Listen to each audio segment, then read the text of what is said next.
Mark জুকারবার্গের হাত ধরে Facebook এখন কৈশোরে, কিন্তু যে সকল কিশোর কিশোরীরা ফেসবুক ইউজ করছে তারা কি আসলেই কিশোর কিশোরী আছে নাকি বার্ধক্যে পরিণত হয়েছে, জাতির কাছে প্রশ্ন। সামাজিক যোগাযোগের মাধ্যম হিসেবে ফেসবুক গুরুত্বপূর্ণ একটি স্থান দখল করে নিয়েছে পৃথিবীর প্রত্যেকটি মানুষের, এবং এই গুরুত্বপূর্ণ স্থান থেকেই কেউ পজিটিভ এবং কেউ নেগেটিভ দিকে এগিয়ে যাচ্ছে। ফেসবুকের প্রধান উদ্দেশ্যই ছিল সামাজিকভাবে একজন অন্যজনের সঙ্গে যোগাযোগ করবে, যেমন চ্যাট ইত্যাদি। এর পরবর্তীতে ভিডিও চ্যাট অথবা ভিডিও কল ফেসবুকে অ্যাড হয়। সেলফি, একমাত্র ফেসবুকে সেলফি দেওয়ার জন্য সেলফি নিজেই পপুলারিটি অর্জন করেছে সারা পৃথিবী জুড়ে। এখন পপুলারিটি হারাতে চাচ্ছে সেলফি। আসলে এখন আর সেলফি টেলফি বলে কিছু নাই, এখন সরাসরি চলে এসছে লাইভ সেলফি বা লাইভ ভিডিও। এখন আর লাইভ ভিডিও করার জন্য কোনো মিডিয়ার কাছে যেতে হয় না, এখন ফেসবুকই লাইভ ভিডিওর জন্য এনাফ। এই লাইভ ভিডিওতে বাংলাদেশের ছেলেদের স্থান 0 থেকে 2 or 5% হলেও মেয়েদের স্থান 95+100। ঠিক এই ফেসবুক লাইভের মাধ্যমে নগ্নতা ছড়িয়ে পড়ছে সারা পৃথিবী জুড়ে। যুব সমাজের মাধ্যমে নগ্নতা ছড়ানোর কারণে ফেসবুকে আসতে পারছেন না আমাদের গার্জিয়ান কর্তৃপক্ষ। গার্জিয়ানরা আসলেই তাদের ছেলে বা মেয়েদের, নিজেদের ছেলে মেয়েদেরই নানান নোংরামি দেখে লজ্জায় মুখ লাল না হয়ে পারছে না।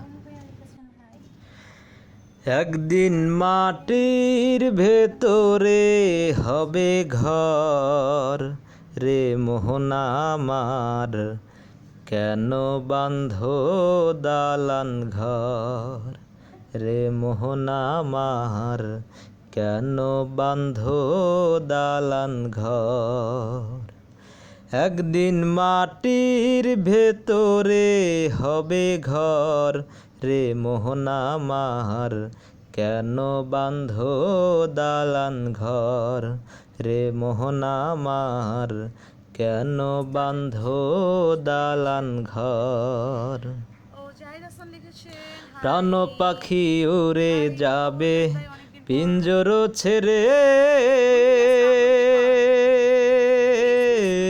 ধরা ধমে সবই রবে তুমি যাবে চলে। প্রাণ পাখি উড়ে যাবে পিঞ্জর ছেড়ে, ধরা ধমে সবই রবে তুমি যাবে চলে। বন্ধু বান্ধব যত মাতা পিতা তারা শুধু সকলই হবে তোমার পর, রে মোহনা আমার কেন বাঁধো দালান ঘর, রে মোহনা আমার কেন বাঁধো দালান ঘর। একদিন মাটির ভেতরে হবে ঘর, রে মোহনা আমার কেন বাঁধো দালান ঘর, রে মোহনা আমার কেন বাঁধো দালান ঘর। এই ভিডিওতে যে মেয়েদের আপনারা দেখতেছেন সবগুলোই বাঙালি অথবা ইন্ডিয়ান, বাঙালি অথবা ইন্ডিয়ান। আচ্ছা, এই মেয়েরা যদি লাইভে এভাবে এসে থাকে তাহলে তাদের পিতামাতা কেমনে ফেসবুক ইউজ করবে আপনারাই বলেন। আমি আশা করছি গার্জিয়ানরা এরপর থেকে একটু সচেতন হবেন, এবং কিশোর কিশোরীরা যারা রেগুলার এই কাজগুলো করে থাকে তারা নিজেদের একটু বোঝো, তোমরা নিজেদের ভালো নিজেদের মন্দ একটু বোঝো, একটু বিচার বিবেচনা করলেই পাবে। তোমাদের মনে হচ্ছে যে আসলে এটাই অনেক কিছু, অনেক ভালো কিছু, তোমরা বুঝতে পারবে ওই দিন few minutes or few days or few months or few year। আজকের মতো এটুকুই বলছি, আমি লজ্জায় আর কিছু বলতে পারছি না। তুমি খাও, ঠিক আছে? তুমি